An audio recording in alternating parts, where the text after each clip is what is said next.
Radhe Radhe friend, जय श्री कृष्णा। कैसे हैं आप लोग? अब हमारा मनाली का टूर स्टार्ट हो चुका है। अब हम ये निकल रहे हैं घर से।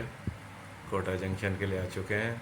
यहाँ से हमारी जनशताब्दी ट्रेन है जिससे हम दिल्ली जाएंगे, और दिल्ली से हमारी वॉल्वो बस है जिसके द्वारा हम आगे मनाली तक जाएंगे। स्टेशन पे बहुत ही भीड़ थी क्योंकि इस समय होली भी चल रही थी, तो मथुरा जाने वाले पैसेंजर भी खूब थे। और इसमें दिल्ली तक तो जाती ही है सवारी, जनशताब्दी जो गाड़ी है इसमें निज़ामुद्दीन तक जाती है। तो ज़्यादातर सवारी दिल्ली की होती है, तो हम सब भी इसमें बैठने के लिए तैयार हैं। और हमारे बैठने के लिए ओके चलें, क्योंकि हमारी ट्रेन आ चुकी थी और ट्रेन ही रुक गई। अब उसके बाद हम चले अपने कोच की तरफ। और ये हमारी बेटी को बहुत टेंशन थी कि पापा ये बैग उठा लो, ये उठा लो और सब आ जाओ जल्दी से जल्दी, क्योंकि इसको बहुत टेंशन रहती है कोई छूट नहीं जाए, कोई चीज़ रह नहीं जाए। तो ये सबको बहुत बार बार कह रही चलो आ जाओ आ जाओ आ जाओ। फिर हम सब अंदर कोच में आके बैठ गए, बहुत ही एक्साइटेड थे सब मनाली जाने के लिए। सुबह सुबह का ठंड था, हल्की हल्की ठंड हो रही थी। तो अंदर आने के बाद थोड़ा बढ़िया लगा, और फिर हमारी ट्रेन स्टार्ट हो गई दिल्ली जाने के लिए।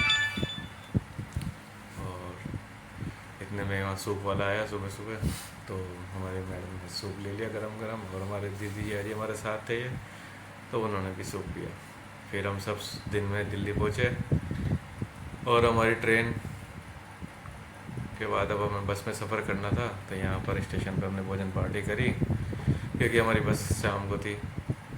तो स्टेशन पे सबने खाना खाया। ये हमारी बच्ची बता रही कि मेरी पत्तल में देखो मैं भिंडी खाती हूँ और काजू कतली खा रही हूँ। तो ये दिखा रही थी वो। उसके बाद इसने यहाँ पे खूब मस्ती करी, दौड़ भाग करी स्टेशन पे ही। हमने सोचा कि कहीं जाने से अच्छा स्टेशन पे थोड़ा टाइम बिता लें, क्योंकि स्टेशन पे बैठने में लेटने में भी बहुत आनंद आता है। यहाँ सब ने कुछ देर आराम किया, और फिर उसके बाद हम निज़ामुद्दीन से हमने मेट्रो पकड़ के हम पहुँचे कश्मीरी गेट मेट्रो पर। अब हम बाहर आ रहे हैं कश्मीरी गेट के मेट्रो स्टेशन से, और सब बहुत एक्साइटेड थे। तो ये लोग दोबारा नीचे चढ़ के वापस इस पर ऊपर आए। इनको बहुत ही मज़ा आ रहा था यहाँ पर, क्योंकि अभी हमारे बस का टाइम था आने में। तो ये सब यहाँ पे खूब मज़े ले रहे थे। उसके बाद शाम को हमारी बस आ गई, फिर हम सब उसमें बैठ गए, और दिल्ली से बस निकल चुकी थी मनाली जाने के लिए। क्योंकि दिल्ली पार करने में खूब टाइम लगता है, तो बस बहुत धीरे धीरे चल रही थी। इतने में हमारी बेटी को भूख लगी, तो उसकी मम्मी ने उसको सेब खिलाना चालू कर दिया, और खूब एक्साइटेड थी, बार बार हाय हाय कर रही थी वीडियो में। हमारी सीट आ गई थी हम तीनों की, और हमारे दीदी जी की सीट पीछे थी। तो वो लोग पीछे बैठे हुए थे, हम आगे बैठे हुए थे, और खूब मज़ा आ रहा था। अब धीरे धीरे शाम होने लगी थी, ठंड भी बढ़ने लगी थी, क्योंकि वो लोग बस में एसी चल रहा था। तो हमारी बेटी तो कंबल ओढ़ के ऐसे सोने का नाटक करने लग गई। फिर मैंने अपनी वीडियो में हमारे दीदी जी को जगह उनकी तरफ इशारा किया, ताकि आप लोग भी उनको देख सकें। वो देखिए आपको आए कर रहे हैं सब। और बहुत ही एक्साइटेड हो रहे थे हम सब, क्योंकि मनाली जाना हर किसी का सपना होता है। बर्फ़ देखने का सपना होता है सबका, कि बर्फ़ में जाना, खेलना, कैसा अलग ही एक्साइटमेंट रहता है। देखिए कितने एक्साइटेड है ये। बहुत ही मज़े आ रहे थे इनको बस में बैठ के। हमारी बस दिल्ली से निकल के हरियाणा के लिए हाईवे पे आ चुकी थी।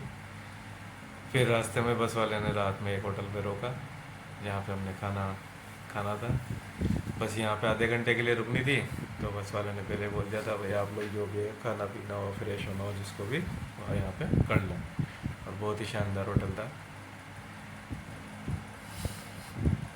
ये। चंडीगढ़ से पहले भी ये था शायद होटल। रात में हमें पता नहीं है कहाँ पे थे, क्योंकि नींद आ गई थी।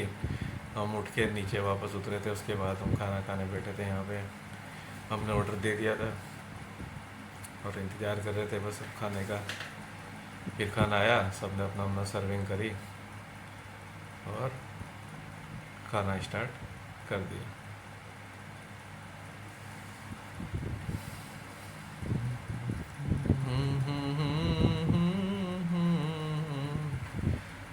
सब अपना खाना खा के। हमारी बच्ची को तो बस पनीर ही चाहिए होता है सब्जी में, इसको पनीर बहुत फेवरेट है। इसको हम पनीर की सब्ज़ी चाहिए होती है बस। होटल पे जाते इसको एक पनीर की सब्ज़ी मंगानी पड़ती है। फिर हमारी बस निकल चुकी थी आगे मनाली के लिए। और ये एक टनल आई बीच में जो कि बहुत ही लंबी थी, पर मैं इसका कुछ ही वीडियो आपको शेयर कर पाऊँगा क्योंकि ज़्यादा लंबा नहीं बना सकता था। और इतनी शानदार टनल थी कि इसका व्यू लेने से मैं नहीं रोक पाया अपने आप को। फिर हमारी बस टनल से बाहर आ चुकी थी और लगभग सुबह होने वाली थी और हम मनाली पहुंचने वाले थे। फिर सुबह के 7:30 के लगभग हम मनाली पहुंच चुके थे। और जब हम यहाँ पहुँचे तो हमें एकदम से इतनी सर्दी लगने लगी, बहुत ही भयंकर तरीके से, क्योंकि हमें टैक्सी को कॉल कर दिया था। तो टैक्सी वाला आ गया जो हमें होटल के लिए लेके चल पड़ा। सुबह सुबह मनाली का वेदर देखिए, बहुत ही कूल था, इतना शानदार। और दूर से पहाड़ों पे इतनी बर्फ़ दिख रही थी कि मन हुआ कि हम तो अभी निकल चले पहाड़ों में बर्फ़ के साथ खेलने के लिए। लेकिन पहले हमें होटल पे जाना था, फ्रेश होना था, उसके बाद ही हम आगे का जो हमारा प्लान था वो पूरा करना था। यहाँ पर होटल है जो कि पहाड़ों पर बनी हुई है, तो उसके लिए सारी होटलें पहाड़ों पर है यहाँ पर। ये देखिए होटल का व्यू बाहर का, शानदार होटल थी हमारी ये पहाड़ पर। लोटस इन नाम